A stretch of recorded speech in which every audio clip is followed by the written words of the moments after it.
Donc je disais à l'époque, arrêtez de rêver, il n'y aura pas d'union des droites. Cette vidéo que je vais vous faire, je l'ai faite 100 fois, mais c'est pas grave. Il fait beau, on peut radoter un peu.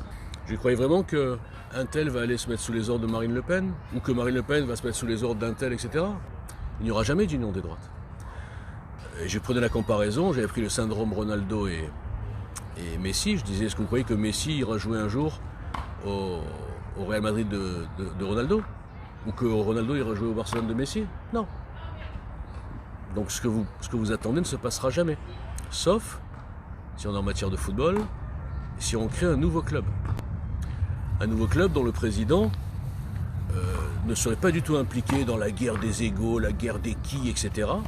Donc les gens qui viendraient travailler dans ce club, travailler dans ce club, c'est pas s'entraîner. Eh bien, ils se diraient pas, ouais, ça sert à rien, je vais jouer pour ce club alors que finalement je vais travailler pour le mec, le président de ce club. Pas du tout. On peut faire travailler des gens qui ont leur propre club, ensemble, que dans une nouvelle structure. Ce projet, c'est donc n'a que deux objectifs. C'est pas un parti, je l'ai dit 100 fois, c'est pas un club de fans de moi-même, c'est même pas une association, donc il n'y a même pas de président. C'est une réaction, c'est une initiative, c'est un projet pour l'instant très virtuel. Virtuel, oui, mais construit, logique, détaillé, argumenté, oui aussi. Avec cette petite équipe de courageux, eh bien on a un projet qui est absolument incassable. Alors, j'emploie souvent ce mot depuis des années, pourquoi? Parce que j'ai pris plein d'exemples, je ne vais pas les reprendre, c'est pas la peine. Je me dis simplement, ce que vous devriez vous dire aussi, à partir du moment où depuis 7 ans, avec programme, bouquin, face-cam, analyse, article, je ne sais plus quoi faire, débat, eh bien, personne n'ose débattre contre moi ou avec moi sur aucun des sujets que j'ai traités, même les grands snipers devant l'éternel, qui me fuient comme la peste, eh bien je me dis que les gens auraient dû comprendre que c'est tout simplement parce qu'ils ne peuvent pas débattre contre moi. En tout cas sur les sujets que j'ai traités. Et ce qui est étonnant, j'en parle aussi souvent, je radote beaucoup, c'est pas grave. Je me dis, ces gens sont tellement de mauvaise foi que quand l'une de leurs idoles, petites idoles ou influenceurs, est bloquée par un tel ou un tel, ils en tirent la conclusion que ce un tel ou un tel a peur de leur idole. Mais bizarrement, avec moi, alors que tout le paysage me bloque, ils ne tirent pas la même conclusion. La conclusion qu'ils tirent, c'est « ouais, c'est normal, il est fou ». Bon. Pour ce petit instant Calimero, je vais reprendre le sujet. Donc, aujourd'hui, qu'est-ce que nous voyons?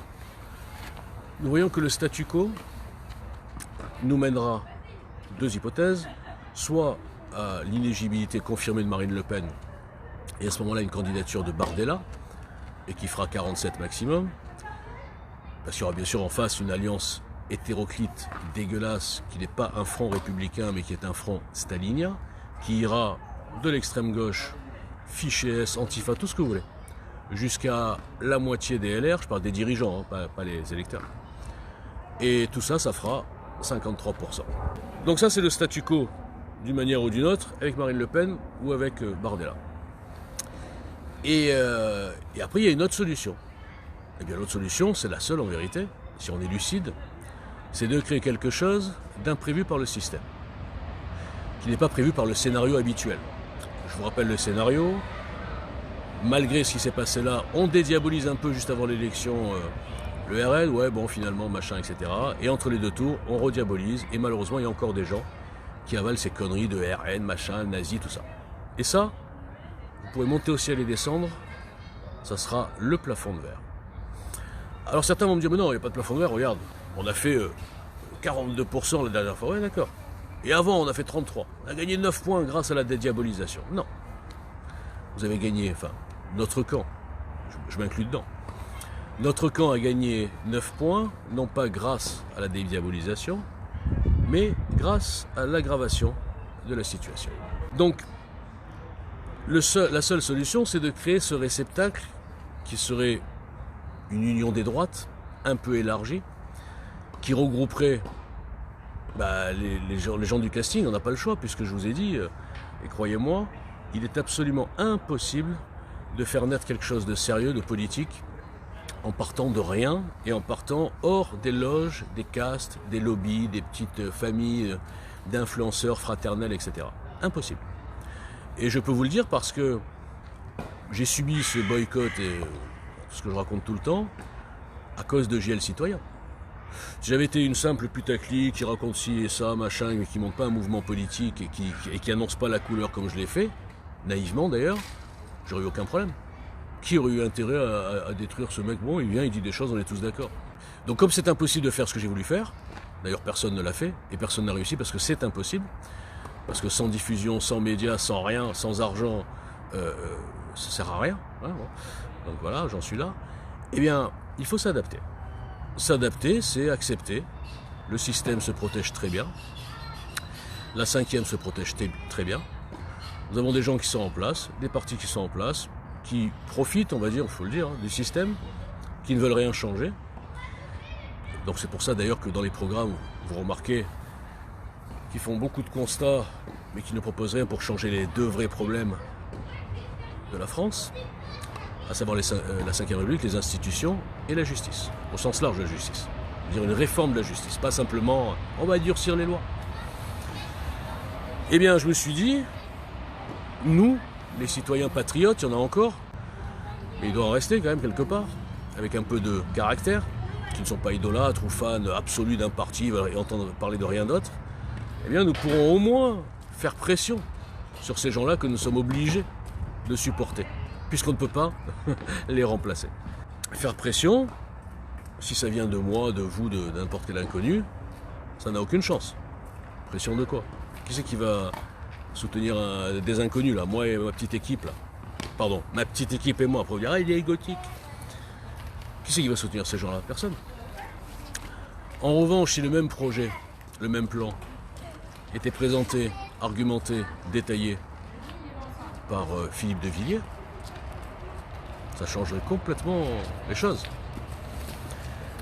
Alors maintenant, pourquoi les gens qui essayent d'appeler Philippe de Villiers à se présenter, oui, venez, machin, c'est à vous, etc. Pourquoi ils se trompent? J'ose le dire parce qu'il n'a aucune psychologie. Philippe de Villiers ne peut pas dire d'un coup, voilà, c'est bon, je me présente. Philippe de Villiers aujourd'hui n'a pas de parti. Et en plus, vu l'ambiance actuelle, avec on ne sait pas si elle va être inéligible ou pas, etc. Vu Zemmour quand même qu'il soutient, et il a raison, parce que lui, c'est pas dédiabolisé, lui, il est resté sur sa ligne. Alors évidemment que sa ligne est un peu trop étroite pour gagner, mais au moins, il n'a pas reculé, il ne s'est pas couché. Je parle de Zemmour. Donc s'il disait maintenant je me présente, bah, il passerait pour un diviseur, évidemment. C'est pas le cas, mais il passerait pour un diviseur. Il passerait pour un type qui danse, j'ose le dire, sur la tombe, façon de parler, hein, de Marine Le Pen. Genre, quand même, le mec, il est pas cool. Il profite que Marine Le Pen a des problèmes, machin, ah, je me présente. Ça fait opportuniste. Et voilà. Et c'est pas le genre de la maison. Bon, je le connais pas, mais je vois très bien le genre de valeur morale qu'il a. C'est pas le genre de mec à faire ça, opportuniste, voilà. En revanche, si on ne lui dit pas, viens, Philippe de Villiers, présente-toi, machin, tu es le candidat, etc. Mais si on lui présente les choses autrement, exactement comme je les présente dans le plan, et qui a été bien sûr amélioré par beaucoup de gens. Eh bien, non pas en tant que candidat, mais en tant que chef d'orchestre. Chef d'orchestre. Le seul dont la voix portera et qui sera capable de convoquer tous les chefs de parti de notre camp. Et je vous garantis que s'il faisait ça, un appel officiel, suivi d'une conférence de presse, je vous répète que j'ai réservé la salle pour le 19 décembre. Oui, on a encore un petit peu de temps quand même. Eh bien, les absents ne pourront pas se permettre d'être absents. C'est-à-dire que même Marine Le Pen et Bardella viendront à cette réunion. Et au moins écouteront le projet. Pour arriver à ça, la première étape, comme c'est bien expliqué dans le dossier du NFD, c'est d'arriver à construire une force numérique. Donc, vous ferez changer la vie de personne sur Twitter. En revanche, si on arrive en partant de Twitter, c'est le seul moyen, on fait naître une idée, on fait naître un projet qui ensuite va sortir de Twitter et va pouvoir aller sur des médias normaux, là on touche des gens qu'on ne touche pas sur Twitter. Cette force numérique, jambon beurre, tout ça, frites, merguez, tout ça, tous ces gens là sous pseudo, très grands patriotes, s'ils la mettaient au service d'une action, au service de la diffusion d'une idée, nous voulons une union des droites. Nous en avons marre des divisions, des petites guéguerres de partis. Nous voulons un Big Bang institutionnel. D'ailleurs, je ne suis pas le seul maintenant, les gens commencent à comprendre. J'ai vu un sondage, 56% des Français veulent une modification profonde de la Ve République. Ils commencent à comprendre. Donc nous voulons une union des droites, un Big Bang institutionnel, et notre motivation pour le moment n'est pas de savoir qui va être le candidat, mais qu'est-ce que va proposer cette équipe de travail. Et on revient aux bases égilistes, le quoi avant le qui. Bon, alors vous allez me dire, ah ben non, c'est pas comme ça la 5e. La 5e, c'est d'abord le qui, après le quoi, on s'en fout. Et puis, en plus, on s'en fout du quoi parce qu'on nous raconte n'importe quoi en campagne, et après, ils font ce qu'ils veulent. C'est pour ça qu'on lit plus les programmes, monsieur. Bah oui, je sais, je vous l'ai dit depuis 2017. Vous avez accepté. Vous avez accepté votre rôle de pigeon. On vous raconte n'importe quoi en campagne, je vais faire ci, mon ennemi c'est la finance. Ah, et vous avalez. Et vous continuez, vous dites pas, tiens, oh les gars, on peut pas changer un petit peu le système là? Il y a un inconnu là, il parle d'un contrat de confiance. Alors c'est pas Darty le type, hein. Bon, il peut appeler ça mandat impératif limité, enfin bref, il a plein de noms. Hein. Peut-être qu'on pourrait voir ce truc là, non? Non, on est bien comme ça, on nous prend pour des cons, c'est très bien. Tout ça pour vous dire que si la chose est présentée de la manière avec le plan NFD, eh bien Philippe de Villiers ne pourra pas refuser. Et ensuite, bien sûr, le moment venu, le plus tard possible, une fois que le quoi est présentable et bien réfléchi, avec des idées originales sur les institutions, sur la justice notamment, c'est les deux points les plus importants. Après le reste, on est à peu près tous d'accord, hein, sur l'immigration, tout ça. Bon. Là-dessus, NFD apportera rien de spécial. Hein. Bon. Et bien là, nous procédons, mesdames et messieurs, à l'élection interne, la désignation plutôt, du qui candidat de cette nouvelle structure. Ça ne veut pas dire qu'on efface les partis seront toujours là, ils auront aux législatives, ils auront leur candidat, etc. Mais là, c'est une structure montée pour un seul but, qui aura une bannière, un logo, tout ce que vous voulez. Je m'en fous que ce soit pas le NFD, on s'en fout. L'important, c'est de trouver un truc qui rassemble tout ça. Et je peux vous dire que si ce truc-là est monté, si ce truc-là est présenté lors d'une conférence de presse, je le répète, qui aura lieu le 19 décembre, eh bien je peux vous dire que ça va créer d'abord un électrochoc chez nos adversaires, qui vont stresser. Ça va faire revenir aux urnes, parce qu'ils vont voir ce qu'on va proposer. Ils vont voir la différence. Faire revenir aux urnes une partie des abstentionnistes qui nous manquent pour gagner, des gens qui sont de notre camp mais qui votent plus parce qu'ils sont dégoûtés des blancs bonnets et bonnets blancs, et même des souverainistes de gauche, qui se reconnaîtront plus du tout dans l'espèce de château de cartes là, insoumis, socialiste, machin, macroniste et tout. Hein? Vous avez oublié les souverainistes de gauche? Moi je les oublie pas. On va dire la ligne, comment il s'appelle, Michel Onfray. Attention, je suis pas d'accord avec tout, hein, Michel Onfray. Mais bon, il y a des électeurs un peu qu'on peut rattraper. Un peu Philippot. Hein. Philippot, c'est plutôt des souverainistes de gauche, entre parenthèses. Donc, ce plan est absolument incassable. Alors, pourquoi ça démarre pas? Je l'ai expliqué, le frein, c'est moi. Parce que vous pensez que c'est moi. Je le dis encore. Hein. Vous pensez que c'est la petite PME de Walter Boujna, alors qu'il n'y a pas de produit à vendre, il n'y a rien. Enfin, je veux dire, c'est pas du tout un truc commercial, ni même électoral, puisque je suis candidat à rien, moi, là-dedans. Moi, je suis Didier Deschamps, je ne suis pas Mbappé. J'ai déjà expliqué. Donc, ça démarre pas parce que c'est moi. Ça démarre pas parce que vous pensez que je suis seul, alors que j'ai une équipe. Mais le problème, c'est que bon, pour l'instant, les gens, ils ont un peu peur de se mouiller vraiment. Ça démarre pas parce qu'évidemment mes comptes sont aussi restreints. Ça démarre pas parce qu'il y a 7 ans de cabale où des gens m'ont bloqué sans savoir qui je suis. Des gens viennent m'insulter en faisant confiance aux conneries diffusées par Avenir Solal, Henri Aguilar, Clémence Courras. C'est ceux actuels, mais il y en a eu plein, il y en a eu des centaines. Donc les gens font confiance à des espèces de cafards, anonymes souvent, qui disent n'importe quoi, qui sont juste là pour salir. Et donc ils ne regardent même pas ce que fait ce type-là depuis 7 ans. Donc ça se joue à peu de choses. Il suffirait qu'un gros compte ou même un petit média donne la parole au NFD, et en un quart d'heure, vous verriez le tsunami que ça déclencherait.